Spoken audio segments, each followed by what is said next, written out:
সম্পদ তিনি তার প্রয়োজনে যতটুকু লাগতো এতটুকু ব্যয় করতেন, বাকিটা আল্লাহর রাস্তায় ব্যয় করতেন।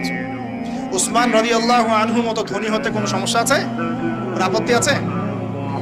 একটা আমল তার জীবনী থেকে পাওয়া যায়, এটা পড়ে আমার কাছে এত নিজেকে এত ছোট মনে হচ্ছে, কাশ যদি এই আমলটা আমি করতে পারতাম। বলে দেব, চেষ্টা করছি যে করার, আপনারা করার চেষ্টা করেন। উসমান রাদিয়াল্লাহু আনহু ধনী ছিলেন কিনা? তো নবীর কাছে গিয়ে বলছেন যে আমার ধন সম্পদ খুব বেশি বাড়ছে, ইয়া রাসূলুল্লাহ আপনি সম্পদ একটু কমানোর দোয়া করেন তো আমার জন্য। চিন্তা করা যায় মানুষ এমন দোয়া কেউ করবে এই যুগে? আচ্ছা, নবী সাল্লাল্লাহু আলাইহি ওয়াসাল্লাম বললেন তুমি উটের পিঠে, গাধার পিঠে খাওয়া দাওয়া করো, ঠিক আছে? খাওয়া দাওয়া, তিনি খাওয়া দাওয়া করেন। এখন কয়দিন বলতে কতদিন আল্লাহ ভালো জানেন, তিনি এসে বলছেন ইয়া রাসূলুল্লাহ আমার তো সম্পদ আরো আগের চেয়ে বাড়তেছে, দেখে আপনি কি দোয়া করলেন?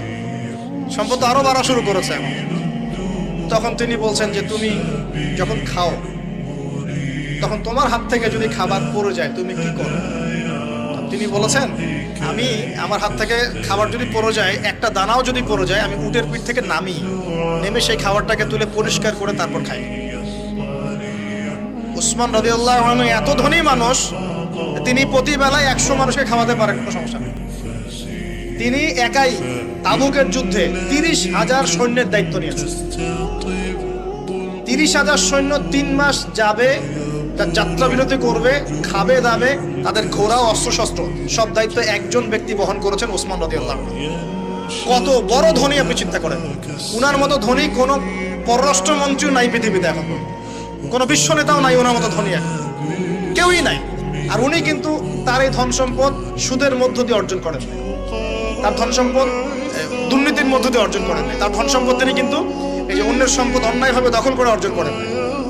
তিনি সম্পদ অর্জন করেছেন বৈধ পন্থায়, হালাল ব্যবসা করেছেন নাকি না? এই যে আমল, তো নবীজি বলছেন যে তোমার আমল যদি এমনই হয় তাহলে তোমাকে আল্লাহ পাক সম্পদ দিবেন, আর কাকে সম্পদ দিবেন? তুমি আল্লাহ পাকের যে সম্পদ, রিজিকের যে শুকরিয়া আদায় করো, কৃতজ্ঞতা প্রকাশ করো যে আল্লাহ আমাকে ভালোবেসে রিজিকটা দিয়েছেন, আমার হাত থেকে পড়ে গেছে, আমি তুলে খাই।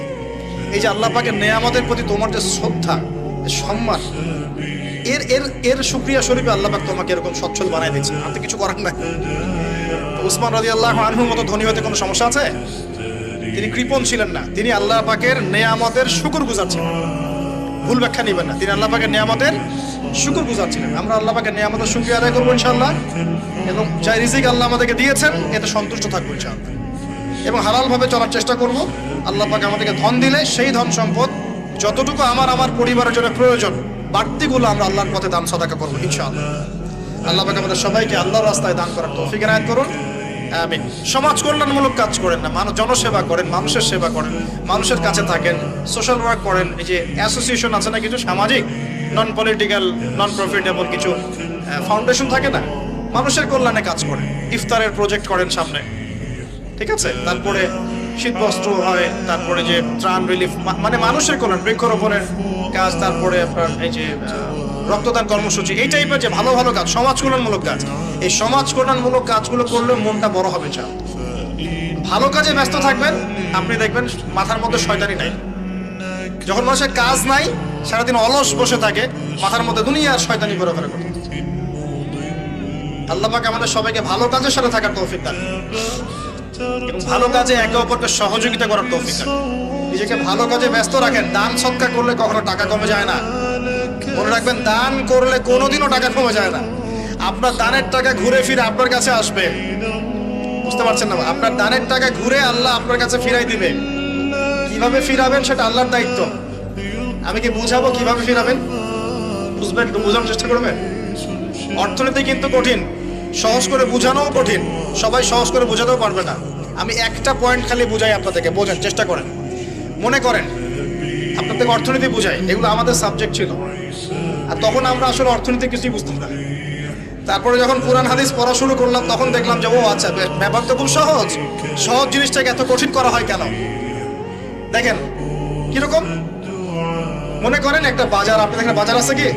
আচ্ছা, এই বাজারের মধ্যে ধরেন 100 ব্যবসায়ী আছে। ব্যবসায়ীরা ব্যবসা করে, আল্লাহ পাক ব্যবসা হালাল করেছেন না হারাম করেছেন? হালাল ব্যবসা। ব্যবসায় একটা 10 টাকার পণ্য আপনি চাইলে 30 টাকা, 40 টাকা, 50 টাকা, 100 টাকা বিক্রি করতে পারবেন কিনা? পারবেন। মার্কেটের একটা ফিক্সড প্রাইস থাকে, মার্কেট প্রাইস, এটাকে বলে মার্কেট প্রাইস। একটা দাম নির্ধারণ করা হয় যে আমরা এই দামে সব সেল করবো, তাই না? আচ্ছা, ব্যবসায়ীরা ব্যবসা করছে, ব্যবসায় লাভও আছে, লসও আছে, ঝুঁকিও আছে, লাভও হতে পারে, লসও হতে পারে। এখন ব্যবসা করার সময় দেখা গেল যে এক ভাই লাভ করলো, আরেক ভাই লস করলো, এমনটা হয় কিনা? আল্লাহ পাক এখানে কি করেন জানেন? এই বাজারের মধ্যে যে সম্পদগুলো আছে, অর্থ সম্পদ, আপনারা যেটা কারেন্সি বলেন, এগুলো আল্লাহ রাব্বুল আলামিন হাত থেকে হাতে ঘোরাতে থাকেন। আজকে আপনার হাতে, কালকে তার হাতে, কালকে তার হাতে, পরশু আরেক ভাইয়ের হাতে। এই সম্পদ বাজারের মধ্যে ঘুরতে থাকে। বাজারটা হতে পারে সমাজ, হতে পারে রাষ্ট্র, হতে পারে বিশ্ব। ভালো করে বোঝেন, ছোট পরিসরে হতে পারে সমাজ, হতে পারে রাষ্ট্র বা বিশ্ব। আল্লাহ পাক সম্পদটা সার্কুলেট করেন, ঘোরাতে থাকেন। আজকে তার হাতে, কালকে তার হাতে, কালকে তার হাতে, এভাবে সম্পদ ঘুরতে থাকে। লাভ লসের রিস্ক আছে, কেউ লাভ করে, কেউ লস করে। এভাবে সম্পদ সার্কুলেট হতে হতে হতে আল্লাহ পাক যাকে ইচ্ছা ধনী বানান, যাকে ইচ্ছা গরিব বানান। কথা বুঝতে পারছেন? এটা হলো এই জায়গায় রিজিকটা নিয়ন্ত্রণ করেন সরাসরি আল্লাহ পাক। আল্লাহ পাক কারো সম্পদ নেন, কারোকে দেন, কারো কাছ থেকে নেন, কারোকে দেন, কারো কাছ থেকে নেন, কাউকে দেন। এভাবে সম্পদ ঘুরতে থাকে। আর যদি দেখা যায় সম্পদ মানে চাহিদার চেয়ে কম হচ্ছে, আল্লাহ পাক সম্পদ উৎপন্ন করে দেন। জমিন থেকে উৎপন্ন করেন, আসমান থেকে উৎপন্ন করেন। আমি বুঝাতে পারছেন? এরপরও যদি দেখা যায় যে সমাজের সংকট হলো, অন্য সমাজ থেকে আমদানি করতে হয়। যদি একটা রাষ্ট্রের সংকট হচ্ছে, অন্য রাষ্ট্র থেকে আমদানি করতে হয়। এভাবে একটা সিস্টেম চলে, ইসলামিক সিস্টেম। এখানে ব্যবসা হচ্ছে মূল। এখানে দায়িত্ব আল্লাহ নিয়ে নেন, কাউকে ধনী করবেন, কাউকে গরিব করবেন। সম্পদ ঘুরতে থাকবে, ঘুরতে থাকবে। এভাবে আল্লাহ পাক আপনার এই যে ধনী ব্যক্তি মনে করেন যে সম্পদ এখানে লাভ করেছে, এই ব্যক্তির উপর আবার যাকাত ফরজ আছে। কি আছে? যাকাত ফরজ আছে। এখন এই যখন ধনী হবে, নিসাব পরিমাণ সম্পদ আসবে, তখন এই যাকাত দিবে গরিবকে। তখন যার হাত থেকে সম্পদ চলে আসছে, ওর কাছে আবার সম্পদ ফিরে যাবে। বুঝতে পারলেন কি কিভাবে সম্পদ আল্লাহ পাক ঘোরান? এর যাকাত ছাড়াও আছে সাদাকা। সাদাকা ছাড়া সাদাকাতুল ফিতর আছে, অনুদান আছে। এবং নরমালি আল্লাহ পাক কিন্তু সদকা করতে উৎসাহিত করেন। এভাবে একটা ইকোনমিক সিস্টেম চলতে থাকে, ছোট বা বড় পরিসরে। এভাবেই মদিনা টিকে ছিল, এভাবেই মদিনার ইকোনমিক সিস্টেম চলতো নবী সাল্লাল্লাহু আলাইহি ওয়াসাল্লামের যুগে। তো সেখানে আরো একটা বিষয় এক্সট্রা ছিল যেটা এখন নাই, সেটা ছিল গনিমত। সেটা কি? রাসূল সাল্লাল্লাহু আলাইহি ওয়াসাল্লাম সাহাবীরা বিভিন্ন যুদ্ধ এবং জিহাদ করতেন কিনা?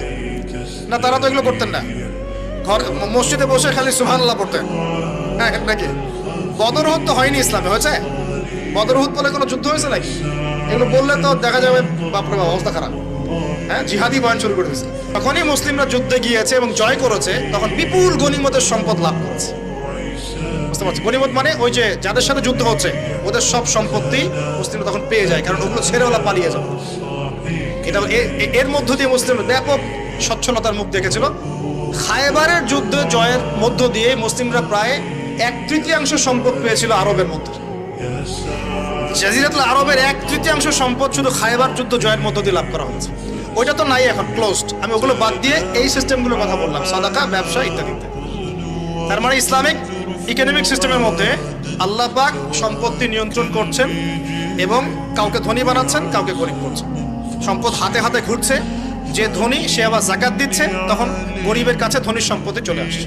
এখন চলমান সিস্টেমে কি সমস্যা হয়?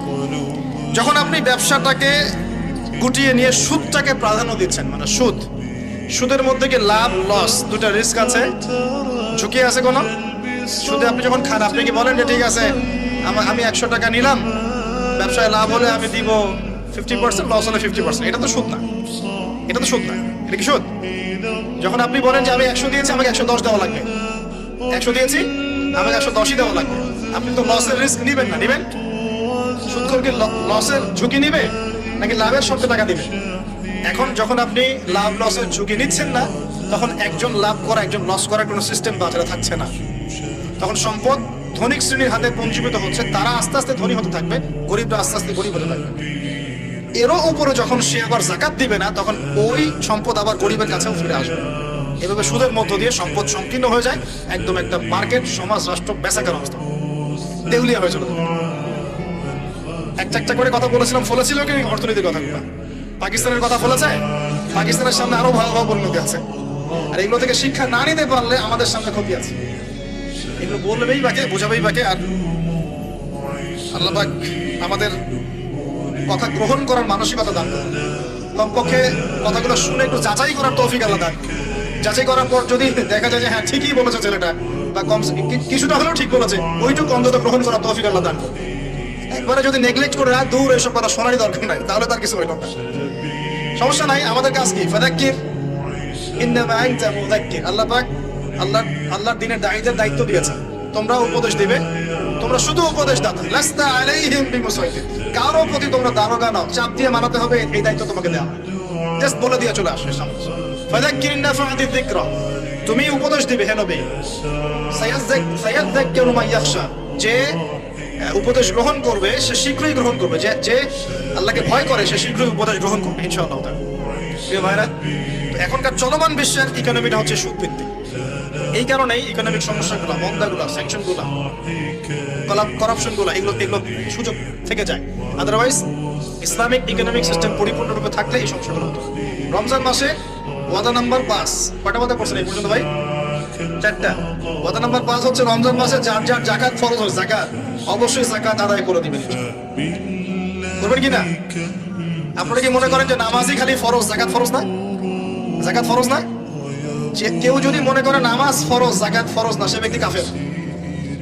হ্যাঁ, আমার ফতোয়া না, যে কোনো আলেমকে জিজ্ঞাসা করেন না, যে কোনো মাযহাবের আলেমকে জিজ্ঞাসা করেন, যে কোনো মাযহাবে। মান ফাররাকা বাইনা সলাতি ওয়াজ যাকাত, যে ব্যক্তি সালাত এবং যাকাতের মধ্যে পার্থক্য করে, সে ব্যক্তি মুসলিম মিল্লাত থেকে খারিজ হয়ে যায়। আবু বকর সিদ্দিক রাদিয়াল্লাহু আনহুর যুগে কিছু মানুষ যাকাত দিত না, দিতে চায় নাই। আবু বকর সিদ্দিকের মতো নরম মানুষ তো না, নরম মানুষ নামাজে দাঁড়ালেই ঝরঝর করে কান্না শুরু করেন, নরম মনের মানুষ, তিনি যাকাত অস্বীকারীদের বিরুদ্ধে যুদ্ধ করলেন। ইতিহাস পড়ে দেখেন। তারপরে তারা ভয়ে যাকাত দেওয়া শুরু করে। একজনের বিরুদ্ধে অ্যাকশন নেওয়া হয়েছে, বাকিরা ভয়ে যাকাত দেওয়া শুরু করেছে। রাষ্ট্রীয় কোষাগার সমৃদ্ধ হলো। মুসলিমরা ওই সময় সুদের মধ্য দিয়ে রাষ্ট্রীয় কোষাগার বৃদ্ধি করতো। যাকাত ছিল, গনিমত ছিল, সাদাকা ছিল, ব্যবসা ছিল, কৃষি ছিল, এইগুলোর মধ্য দিয়ে তারা সমৃদ্ধ হতো। আর এই সমৃদ্ধি দিয়ে আমরা প্রায় 1200 বছর বিশ্ব শাসন করেছি। কত বছর? 1200 বছর আমরা বিশ্ব শাসন করেছি। আর এখন আমাদেরকে চাইতে হয়, লোন দেন, এই করেন, সেই করেন। আমাদেরকে নিচের হাত হইতে হচ্ছে, নিচের হাত। কি লজ্জা আমাদেরকে নিচের হাত হতে হয়েছে, ওরা এখন উপরের হাত। ওরা আমাদেরকে এখন অনুদান দেয়, আবার সুদের শর্ত দিয়ে দিবে। তারপর তো IMF বুঝবেন না, ওইটাতে আমি যাচ্ছি না। এমন কিছু শর্ত দিবে যেটা রাষ্ট্রের গলা দড়ি চিপে রেখে দিবে। এটা যারা এখানে বিক্ষোভ ব্যক্তিত্বরা আছেন তারা বুঝবেন আমার কথা। গলার মধ্যে দড়ি দিয়ে ফাঁস লাগিয়ে রেখে দিবে, এর নাম লোন দেওয়া। গলায় দড়ি দিয়ে ফাঁস ধরে রেখে দিবে, এর নাম লোন দেওয়া। দিবি না, মানে টান দিয়ে নিয়ে নেবে। তারপর শ্রীলঙ্কা বানায় রেখে দিবে। শ্রীলঙ্কা এমনি হয়েছে নাকি? আর গলায় আগে রশি পরাইছে, নে তুই নে, এগুলো সব নে। রশি আস্তে আস্তে টান দিছে। এক পর্যায়ে যখন দেখছে এ তো আর আমার কিছু শোধ করতে পারবে না, টান দিয়ে সব নিয়ে দেউলিয়া শেষ। শিক্ষা বিশ্ব বুঝতে হবে, কোরআন সুন্নাহ আল্লাহ পাক শুধু এই যে ঝাড়ফুঁক করার জন্য, তাবিজ করার জন্য, হ্যাঁ, শুধু বরকত নেওয়ার জন্যই নাজিল করেন নাই। কোরআন এবং সুন্নাহ আল্লাহ পাক নাজিল করেছেন যাতে কোরআন সুন্নাহ দিয়ে আমরা চলমান সমাজের, বিশ্বের সমস্ত সমস্যাগুলোর সমাধান খুঁজে বের করতে পারি। না কি মনে হয় আপনাদের? এই জন্য আল্লাহ নাজিল করেন নাই? আমি একটা আয়াত বলি, তাহলে বুঝবেন। আল্লাহ বলেছে সূরা নাহল আয়াত নাম্বার 89, সূরা নাহল আয়াত নাম্বার 89 আল্লাহ পাক বলছেন, বিসমিল্লাহির রহমানির রহিম, ওয়া নাযালনা আলাইকাল কিতাব, হে নবী আমি আপনার প্রতি এমন একটা কিতাব নাজিল করে দিয়েছি, মানে কোরআন, তিবিয়ানান লিকুল্লি শাই, যে কিতাব প্রতিটা বিষয়কে ব্যাখ্যা করে। ব্যাখ্যা করে কিনা? কোরআন প্রতিটা বিষয়কে ব্যাখ্যা করে কিনা? ওয়া হুদান, এবং কোরআন হবে আমাদের জন্য হেদায়েত, মানে পথনির্দেশ, গাইডেন্স। ওয়া রাহমাতান, এবং আল্লাহর পক্ষ থেকে রহমত, দয়া। ওয়া বুশরা লিল মুসলিমিন, আর মুসলমান জাতির জন্য এই কোরআন হচ্ছে সুসংবাদ। এই কোরআন যদি পড়ি না, বুঝি না, আমল করি না, তাহলে এর সমাধান কেমন করে বের করব? আল্লাহ পাক আমাদেরকে এমন ওলামায়ে কেরাম দান করুন, এমন প্রজন্ম দান করুন, এমন যুব সমাজ দান করুন, এমন নেতৃত্ব দান করুন, যারা কোরআন এবং সুন্নাহর জ্ঞান দিয়ে পুরো বিশ্বটাকে শাসন করতে পারবে। আল্লাহ পাক, আমি দোয়া করি আল্লাহ পাক আমাদের ঊর্ধ্বতন কর্তৃপক্ষ সবাইকে এমন হেদায়েত দান করুন, যে হেদায়েতের আলোকে তারা কোরআন সুন্নাহর কাছে এমন ভাবে আত্মসমর্পণ করবে যে ওই হেদায়েতের আলো নিয়ে, ওই আলোর মশাল নিয়ে ইনশাআল্লাহ বিশ্বটা জয় করবে। এমন প্রজন্ম আসবে ইনশাআল্লাহ। যদি এই এস্টিমেশনগুলা, প্রেডিকশনগুলা ফলে, এরকম প্রজন্ম যে আসবে এটাও একদিন ফলবে ইনশাআল্লাহ। তাহলে আমরা নিয়াত করতে পারি কি, 7 নাম্বার ওয়াদা করতে পারি যে আমরা সবাই কোরআন এবং সুন্নাহর ইলমটা অর্জন করবো ইনশাআল্লাহ। কমপক্ষে বেসিক কিছু জ্ঞান অর্জন করবো ইনশাআল্লাহ।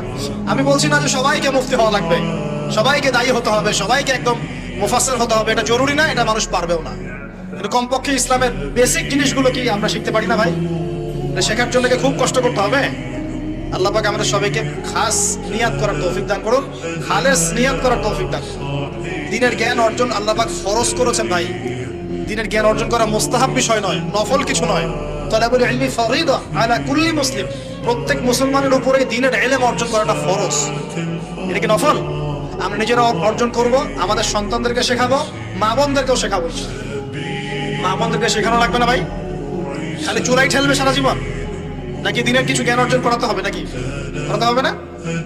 আল্লাহ পাক আমাদের সবাইকে আদর্শ ইসলামিক পরিবার দান করুন বলে আমি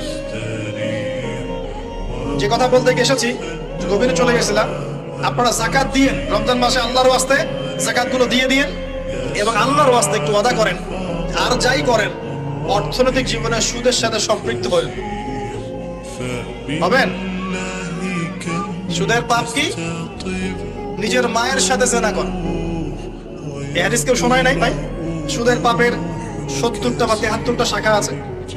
তার সবচেয়ে উঁচুটা আমি বলেছি কোরআন থেকে, আল্লাহ এবং তার রাসূলের সাথে যুদ্ধ করা। সবচেয়ে নিচের পাপটা কি জানেন? সবচেয়ে নিচের পাপ হচ্ছে নিজের মাকে বিয়ে করা। নিজের মাকে কেউ বিয়ে করে?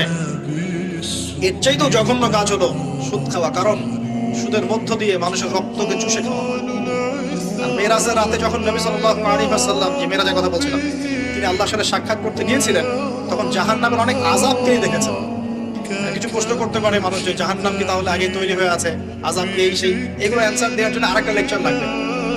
মনে রাখবেন, সময় এর নিয়ন্ত্রণ আল্লাহর হাতে। আমাদের কাছে অতীত, বর্তমান, ভবিষ্যৎ এই বিষয়গুলো আছে, আমাদের টাইম ফ্রেমের মধ্যে এটা আছে। আল্লাহ পাকের কাছে এইভাবে সময় না যে অতীত একটা, এটা বর্তমান, একটা ভবিষ্যৎ। সবকিছু আল্লাহর সামনে, সবকিছু। আমরা যেখানে ঘুরি, এই ষোলো জগতে আমরা ঘুরছি, এই যে ওয়াজ করছি যখন আমরা, এখনো জমিনটা ঘুরছে কিনা? আমাদেরকে নিয়ে পৃথিবী ঘুরছে শূন্যের মধ্যেই। সুবহানাল্লাহ বলেন। আমাদেরকে নিয়ে পৃথিবী এখনো এই মুহূর্তেও শূন্যের মধ্যে ঘুরছে, আসমানে ঘুরছে কিনা? আমরা কি টের পাচ্ছি না? সূর্য উঠছে, আমাদের কাছে মনে হয় যে একটা দিন আসলো, ডুবলো, একটা রাত হয়ে গেল। যদি আল্লাহ পাক পৃথিবীর ঘোরার গতিটাকে কমায় দেন, তাহলে কি হবে জানেন? দিন রাত লম্বা হয়ে যাবে। বুঝলেন? দেখুন, আল্লাহ পাক যদি এই যে আমরা ঘুরছি মনে করেন এভাবে, আল্লাহ যদি গতিটাকে কমায় দেন, আস্তে আস্তে ঘুরে, তাহলে দিন রাত লম্বা হয়ে যাবে। বিজ্ঞানীরা বলে, এটা বিজ্ঞানীদের কথা, এটা আমার কথা না, বিজ্ঞানীরা বলে তখন আমাদের দাড়ি চুলও নাকি পাকবে না, বয়সও নাকি পারবে না। দেখ, ওটা ওদের থটস, এটা আমাদের থটস না। আলোর বেগে যদি মানুষ মহাকাশে সফর করতে পারে, আলোর বেগের চেয়ে বেশি বেগে, এখনকার সায়েন্সরা ওরাই বলে যে মানুষ তখন ফিউচারে চলে যেতে পারে, ভবিষ্যতে যেতে পারে, আলোর বেগে যদি সফর করতে পারে। এটা ওদের কথা, আমরা এইসব আলোচনা যাচ্ছি না। আমি বলছি সময়ের নিয়ন্ত্রণ কার হাতে? আল্লাহর হাতে। বারজাখ বলে একটা জগৎ আল্লাহ তৈরি করেছেন। কি নাম? বারজাখ। এই জগৎটা হচ্ছে আমাদের দুনিয়ার জগৎ আর জান্নাত জাহান্নামের যে কিয়ামতের দিন, এর মাঝখানের একটা জায়গা। এখানে ইল্লিন আর সিজ্জিন দুটো স্তর আছে, একটা নাম ইল্লিন, একটা সিজ্জিন। এই দুনিয়ার নেককার মানুষ যারা, তাদের আত্মাগুলোকে আল্লাহ পাক এই যে ইল্লিনে নিয়ে গিয়ে রেখে দেন। আর দুনিয়াতে যারা পাপাচারী, তাদের আত্মাগুলোকে আল্লাহ পাক সিজ্জিনে রেখে দেন। এই যে কবরের যে আযাব, যে আমরা একটা কথা বলি, এটা আযাব বলতে রূহের আযাব। কিসের আযাব? রূহ। দেহ তো আপনার নাই, ওখানে দেহ আছে? দেহ তো পচে গেছে, গলে গেছে, তার আযাবটা কিসের? রূহের। বুঝাচ্ছি, আমি এই পড়াশোনাটা করেছি ইমাম গাজ্জালী রাহিমাহুল্লাহর বই থেকে। এত গভীর লেখা, ধরতে গেলেও মনে হয় যে একটা লাইন 10 বার পড়তে হচ্ছে। একটা এক্সাম্পল দিয়ে তিনি বোঝাচ্ছেন এভাবে। তিনি বলছেন এটা একটা উদাহরণ মাত্র, এটাই প্রকৃত ব্যাখ্যা না, একটা উদাহরণ মাত্র। বোঝানোর চেষ্টা করছেন তিনি এভাবে যে আমরা যখন ঘুমাই, অনেকে ভালো স্বপ্ন দেখেন না? ভালো স্বপ্ন দেখে আপনার কাছে ভালো লাগছে, মজা লাগছে না? স্বপ্নের মধ্যে আপনি কি ভালো ফিল করছেন? মাশাআল্লাহ, ভালো লাগছে, ঘুরছেন ফিরছেন, খাচ্ছেন। যখন কোনো খুব ভালো আপনি একটা স্বপ্ন দেখেন, আপনার কিন্তু ভালো লাগে। আপনি স্বপ্নে, ঘুমন্ত অবস্থাতেই আপনি স্বপ্নে বাস্তবের ফিলিংস পাচ্ছেন, এমন হয় না? আল্লাহ পাক যদি আপনাকে স্বপ্নের মধ্যে রেখে দেন, ধরেন 1 বছর, 1.5 বছর, 2 বছর, তার মানে 1-2 বছর আপনি স্বপ্নের মধ্যেই বাস্তবের ভালো লাগার ফিলিংসটা পেতে থাকবেন, কিন্তু আপনি ঘুমিয়ে আছেন। বাইরে থেকে আমি আপনাকে দেখছি যে আপনি ঘুমিয়ে আছেন। আপনি ঘুমন্ত অবস্থাতেও ভালো স্বপ্ন দেখেই ভালো ফিল করছে। তিনি বোঝাচ্ছেন, উদাহরণ দিয়ে বোঝাচ্ছেন, এটা কিন্তু ব্যাখ্যা না, জাস্ট একটা বোঝাচ্ছেন উদাহরণ দিয়ে। আল্লাহ পাক যখন শহীদদের রূহগুলোকে জান্নাতে রেখে দেন, জান্নাতে তারা এইভাবে রূহগুলো ঘুরতে থাকে, ফল ফলাদি খেতে থাকে, পাখির মধ্যে রূহ দিয়ে দেন, সবুজ পাখি, এই পাখি উঠতে থাকে, তারা ভালো ফিল করতে থাকে। ওই হায়াতটাকে আল্লাহ পাক তাদের কাছে বাস্তব বানিয়ে দিয়েছেন। কথা বুঝতে পারছেন? ওই হায়াতটাকে আল্লাহ পাক তাদের কাছে বাস্তব বানিয়ে দিয়েছে। তাদের কাছে মনে হচ্ছে এটাই বাস্তব, এটাই জগৎ। আল্লাহ চাইলে করতে পারেন না?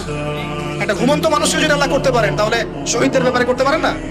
পারেন। আবার ধরেন একজন মানুষ পাপাচারী, আপনি কখনো কখনো স্বপ্ন দেখেছেন, ভয়ের স্বপ্ন, আটকে উঠছেন, শ্বাস বন্ধ হয়ে যাচ্ছে, এমন হয়নি অনেকদিন? আর হবে তো বেশি, কারণ কানে তো হেডফোন দিয়ে গান শোনেন, আর হেডফোন কানে দিয়ে ঘুমান, এফএম শুনতে শুনতে ঘুমান, এই কি করতে করতে ঘুমান। ঘুমানোর আগে তো দোয়া কালাম নাই, দোয়া কালাম মাসনুন দোয়া কালাম তো নাই, সূরা মুলক নাই, সূরা বাকারা শেষের আয়াত নাই, ইত্যাদি নাই, পবিত্রতা নাই, বিছানা ছাড়েন না, লাইটস অফ করেন না। আপনার সুন্নত মাফিক তো ঘুমাচ্ছি না। ঘুমানোর কতগুলো সুন্নত জানেন? ঘুমানোরই কত সুন্নত আছে। ইস্তেঞ্জা করতে হয়, ওযু করে আসতে হয়, পারলে মেসওয়াক করে নেয়, বিছানা ঝাড়তে হয়, বিসমিল্লাহ বলে লাইট অফ করতে হয়, দরজায় খিল দিতে হয়, পাত্র যদি থাকে খাবার পাত্র, পানির পাত্র ঢেকে দিতে হয়, তারপরে পড়তে হয় বিছানায় গিয়ে আয়াতুল কুরসি, সূরা বাকারা শেষের 2-3টা আয়াত, সূরা ফালাক নাস ইখলাস, হাত একত্রিত করে ফুল দিয়ে সারা গা মাসাহ করতে হয়। ডান কাত হয়ে আল্লাহুম্মা বিইসমিকা আমুতু ওয়া আহইয়া বলে এই যে 33 বার সুবহানাল্লাহ, 33 বার আলহামদুলিল্লাহ, 34 বার আল্লাহু আকবার পড়তে পড়তে ঘুমাতে। কয়জন জানে? কয়জন ঘুমানোর সুন্নাত? ঘুমানোর আগে এখন কানে হেডফোন, ব্লুটুথ, হাবি জাবি এইসব দিয়ে যুবকরা ঘুমাচ্ছে। প্রতিটা কাজ নবীর সুন্নত মতো করার চেষ্টা করবো, আল্লাহ পাক তৌফিক দান করুন। এই যে 9 নম্বর ওয়াদা করেন, জীবনের প্রতিটা কাজ নবীর সুন্নাহ মতো করবেন। রাজি আছেন ইনশাআল্লাহ? একদম চেহারা থেকে শুরু হবে, চুল দাড়ি পোশাক আশাক থেকে শুরু হবে। আল্লাহ পাক যত উপরে নিয়ে যাবেন, আপনি যেখানেই যান নবীর সুন্নাত বাস্তবায়ন করবেন ইনশাআল্লাহ। আল্লাহ পাক তৌফিক এনায়েত করুন, বলি আমিন। মনে করেন খারাপ স্বপ্ন দেখছেন, খারাপ স্বপ্নে এখন আপনি কষ্ট পাচ্ছেন, দেখছেন যে পানিতে ডুবে যাচ্ছেন, দেখছেন যে আপনি আগুনে পুড়ে যাচ্ছেন, নাউজুবিল্লাহ, দেখছেন যে আপনি হয়তো কি আপনার শ্বাস গলা চিপে ধরেছে ইত্যাদি, মানে আপনি কষ্ট পাচ্ছেন। বাইরে থেকে কিন্তু আমি আপনার কষ্ট বুঝতে পারবো। আপনি ঘুমিয়ে আছেন, ঘুমিয়ে আপনি কষ্ট পাচ্ছেন। এখন এই ঘুমন্ত কষ্টের স্বপ্নটাকে আল্লাহ পাক যদি 5 বছর লম্বা করে দেন, পারবেন কিনা? আল্লাহ পাক পারেন কিনা? 5 বছর ঘুমিয়ে আছেন, আপনি উঠতে পারতেছেন। এখন এটা হয় না, আল্লাহ চাইলে পারেন, সম্ভব কিনা? আল্লাহ পাক 309 বছর ঘুম পাড়ায় রাখেন নাই মানুষকে, আছে না দলিল? কোরআনে আছে না? কোন সূরায়? এই তো মাশাআল্লাহ, মাশাআল্লাহ, সূরা কাহফে আছে না? 309 বছর আল্লাহ পাক 9 জন 10 জন ছেলেকে ঘুম পাড়ায় রাখছেন না? রাখছেন। তো এখন মনে করেন যে আল্লাহ পাক আপনাকে ওই কষ্টের আযাবটাকে লম্বা করে দেন।